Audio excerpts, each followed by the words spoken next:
नमस्कार दोस्तों। एक बार श्री कृष्ण बड़ी सभा में कर्ण की दानवीरता की प्रशंसा कर रहे थे।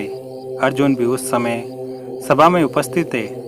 वे कृष्ण द्वारा कर्ण की दानवीरता की प्रशंसा को सहन नहीं कर पा रहे थे। भगवान कृष्ण ने अर्जुन की ओर देखा और पल भर में ही अर्जुन के मनोभाव जान लिए। श्री कृष्ण ने अर्जुन को कर्ण की दानशीलता का ज्ञान कराने का निश्चय किया। कुछ ही दिनों बाद नगर में एक ब्राह्मण की पत्नी का देवलोक गमन हो गया। ब्राह्मण अर्जुन के महल में गया और अर्जुन से विनती करते हुए कहा, धनंजय, मेरी पत्नी मर गई है। उसने मरते हुए अपनी आखिरी इच्छा जाहिर करते हुए कहा था कि मेरा दाह संस्कार चंदन की लकड़ियों से ही करना। इसलिए क्या आप मुझे चंदन की लकड़ियां दे सकते हैं? ब्राह्मण की बात सुनकर अर्जुन ने कहा, क्यों नहीं?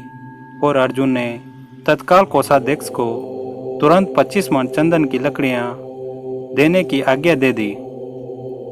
परंतु उस दिन ना तो भंडार में और ना ही बाजार में चंदन की लकड़ियां उपस्थित थी।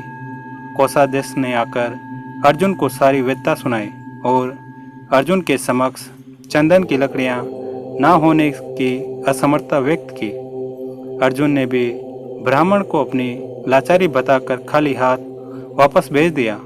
ब्राह्मण अब कर्ण के महल में पहुंचा और कर्ण से अपनी पत्नी की आखिरी इच्छा के अनुरूप चंदन की लकड़ियां की मांग की। कर्ण ने समक्ष भी वही स्थिति थी। ना तो महल में और ना ही बाजार में चंदन की लकड़ियां उपस्थित थी। परंतु कर्ण ने तुरंत अपने कोषाध्यक्ष को महल में लगे चंदन के खंभों को निकालकर ब्राह्मण को देने की आज्ञा दे दी। चंदन की लकड़ियां लेकर ब्राह्मण चला गया और अपनी पत्नी का दाह संस्कार संपन्न किया।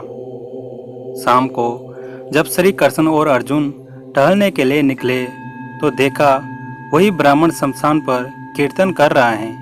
जिज्ञासावश जब अर्जुन ने ब्राह्मण से पूछा तो ब्राह्मण ने बताया कि कर्ण ने अपने महल के खंभे निकालकर मेरा संकट दूर किया है।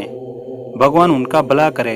यह देखकर भगवान श्री कृष्ण अर्जुन से बोले, अर्जुन, चंदन के खंभे तो तुम्हारे महल में भी थे, लेकिन तुम्हें उनकी याद ही नहीं आई। यह सुनकर अर्जुन लज्जित हो गए और उन्हें विश्वास हो गया कि क्यों कर्ण को लोग दानवीर कर्ण कहते हैं। अगर आपको कहानी अच्छी लगी है तो लाइक और चैनल को सब्सक्राइब करें। धन्यवाद।